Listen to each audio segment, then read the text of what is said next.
Hey everyone, welcome back to the channel. In today's video, I'm going to be breaking down four of my defender targets I'm considering for Game Week 4.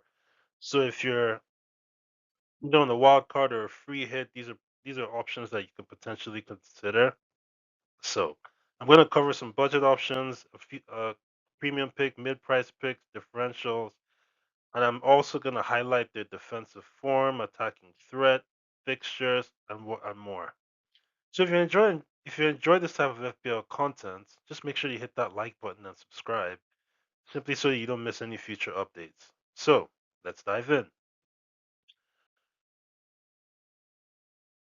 All right. First up, I have Maxen Lacroix of Crystal Palace, priced at 5 million. He's a nailed-on starter for Palace and currently only selected by just 2.2% of managers, which makes him an excellent differential. Palace have kept two clean sheets in their first three games, and he's already contributed with an assist. Um, And I think what's most impressive about their defense is that they've only allowed 29 shots in the box, and out of those 29, seven of them are on target, which is the best joint in the league with Liverpool. So I think it just shows how strong their defensive shape is, even when they do concede shots in the box. Um, Now he's also a DEFCON beast, and he's racked up 38 defensive contributions and hit double digits in every single game so far, meaning he's gotten DEFCON points, the 2 points in each of his each of his three games. The only two defenders have more defensive contributions, and those are Virgil van Dijk of Liverpool and Marcus Senesi of Bournemouth. So, looking at his fixtures, I see he's got Sunderland and West Ham, which are very, very great fixtures, potential for clean sheets there. And then after that, he has Liverpool at home and Everton away. So I think the home matches is where the appeal is for the next two.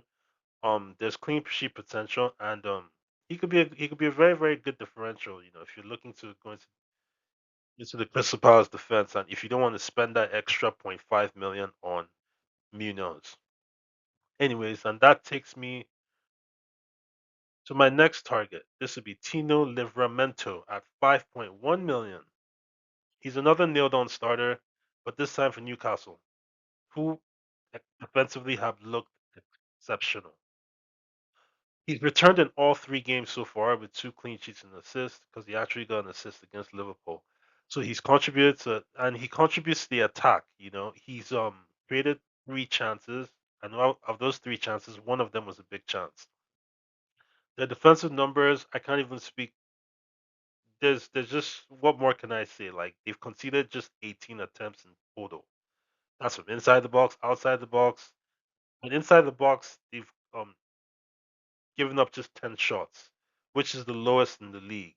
And they've only allowed 8 shots on target, and three of them just being big chances, second only to Arsenal, who've allowed not a single big chance so far.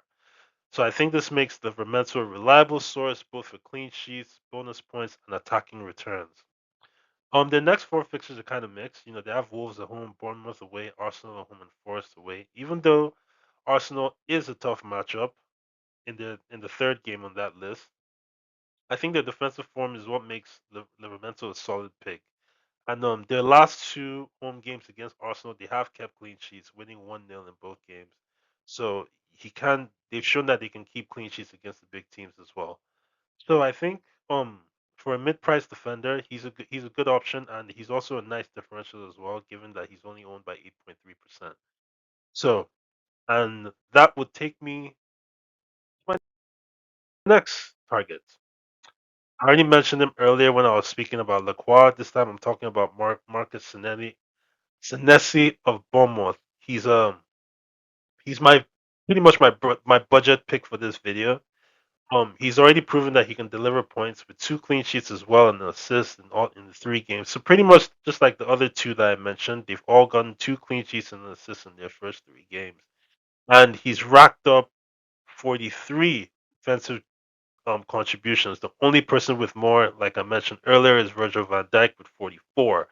So I think that consistency in the DEFCON points makes him extremely reliable. He also has a history of attacking returns. he was out for most of last season, so we didn't really see him, and pretty much the form of Dean Hoyson kept him out of the team when he did come back. Pretty much he in the season before he got 4 goals and 5 assists, showing that he is capable of picking up attacking points as well. And now that he's back and fully fit, and Hoyson has departed the club for Real Madrid, I think he can be a nice budget option for a Bournemouth defense that's looking pretty good, and for someone who has a history of getting attacking returns as well.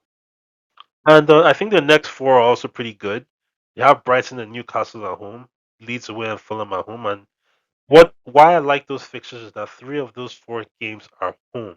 So he does have the potential to deliver both clean sheets and attacking returns. And that just for 4.6 million, he can be a nice budget option that you can have for the long run. And finally,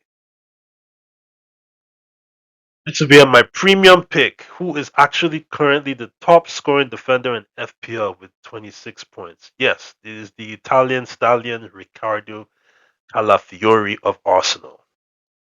At 5.6 million, yes, he's more expensive than the others. But you know what? It's Arsenal's defense, who's arguably been the best defense for the last 2 seasons. So you can understand why he's priced that high. This season again, Arsenal's defense they've been the meanest defense, and they've only conceded 1 goal and allowed no big chances. And the only goal had to come from a wonderful Soboslai free kick, like just a free kick that really nobody could do anything about. He started all 3 games. He already has a goal. He scored on the opening day of the season against Manchester United at Old Trafford. And he's taken 7 shots, the most of any defender in the league, and 5 of which are inside the box. So you can see that he is an attacking threat. He's a set piece threat as well, because a lot of his shots do come from set pieces.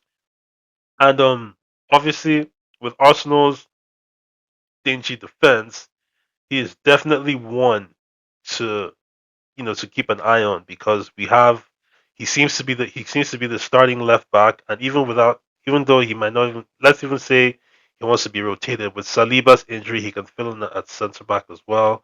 So I won't be worried about his game time yet, because he does look good from an attacking standpoint, and Arsenal's defense is looks really really good. So you know you've a mixture of Arsenal's defensive form and Calafiori's attacking output. I think he's probably one of the most complete defensive options available this week. Anyways, so there you have it. Those are the 4 defenders I am considering for Game Week 4. Again, those are Lacroix, Livramento, Senesi, and Calafiori. And so you have your choices in differentials, budget picks, and premium picks. So let me know. Drop your thoughts in the comments. Who's in your defense this week? Who are you considering? Let me know if there's anyone you think I missed or anyone you don't agree with. And don't forget to hit the like button, subscribe, and also hit the notification bell just so that you don't miss any future FPL content. Good luck in Game Week 4.